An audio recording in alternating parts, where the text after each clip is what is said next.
So, you've got a 401k. Now what? Even if you leave the heavy lifting to the brainiacs at Guided Choice, it's a good idea to know how investing works.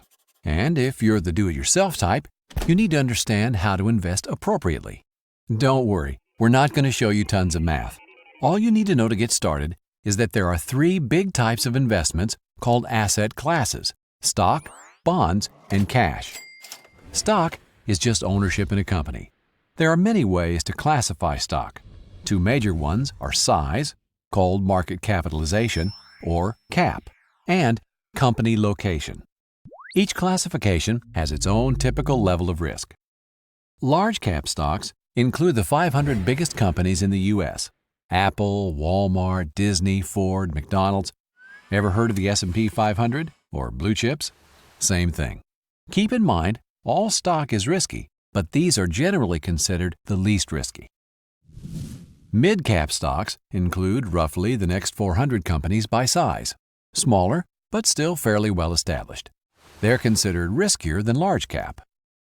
Following large cap and mid cap, take the next 2,000 companies and you've got small cap stock. While they have potential for greater growth, they also have the greatest risk. Then there's international stock, ownership in companies located in developed nations outside the U.S., like BMW in Germany and Sony in Japan. They carry about the same level of risk as U.S.-based large cap stocks. The highest level of risk is found with emerging market stock. This is stock in companies located in developing nations like India, Mexico, and Russia. There are two ways to make or lose money in the stock market. You see, when you own a stock, you actually own a piece of a company, and as the value of that company increases, the stock price goes up. But if the value of the company goes down, the stock price goes down too. These fluctuations determine the amount of profit or loss. Another way to make money is when the company shares its yearly profit with you in the form of a dividend. Stock prices can go up or down dramatically for all kinds of reasons.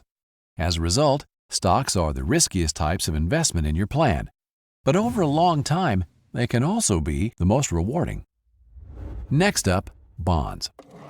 Bonds are just a loan to a company or government. They borrow by selling a bond, which is simply a promise to repay the buyer in a fixed number of years at a fixed interest rate. When you hear about the U.S. government borrowing money, have you ever wondered who they borrow from? Chances are, it's you, through the investments you make in bonds.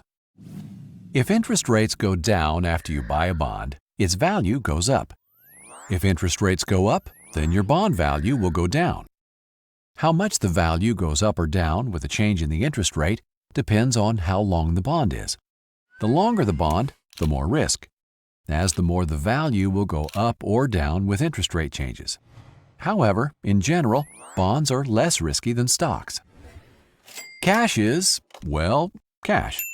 In a 401k, it's usually available as a money market or stable value fund. Unlike other assets, there's little risk that your money will lose value. But that doesn't mean there's no risk at all.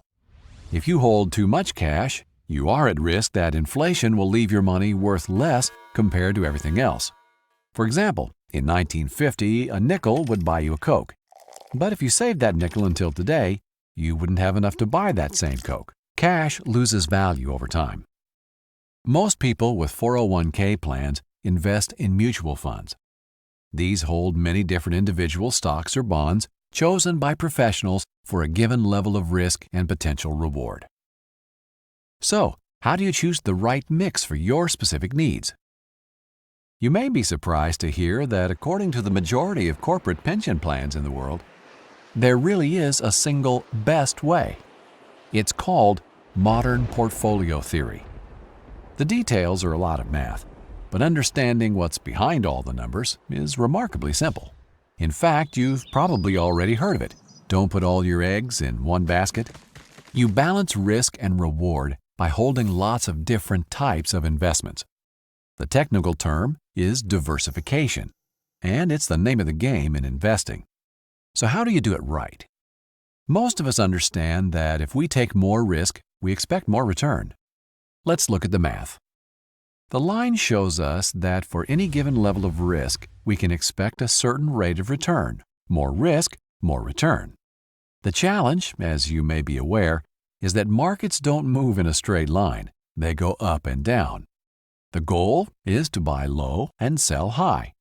When one investment type is down, you want to buy. At the same time, you want to sell an investment that is high. In the long run, they all tend to move up, just at different rates based on risk. Remember, this is your retirement savings, so to invest well, you need to diversify. The goal of diversification is what modern portfolio theory is all about, getting an optimal rate of return for the risk in the long run.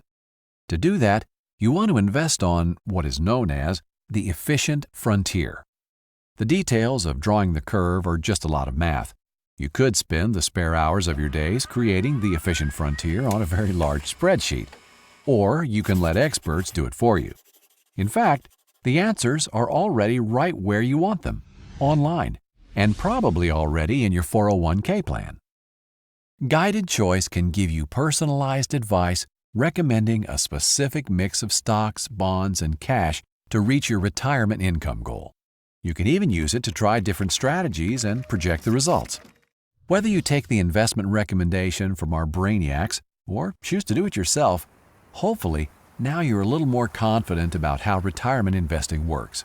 Just remember, if you do it yourself, you need to rebalance your account at least annually to stay on the efficient frontier.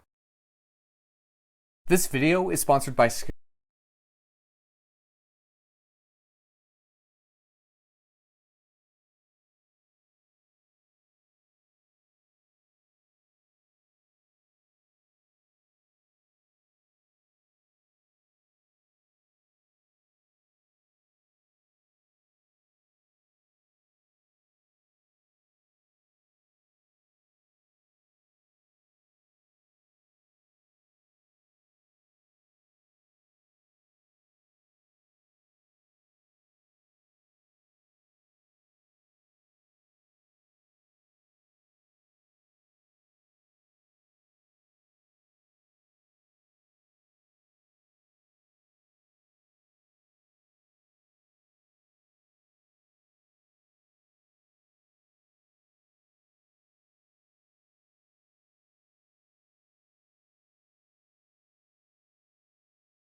You've likely heard someone on the news say something like, "The Dow is up 80 points."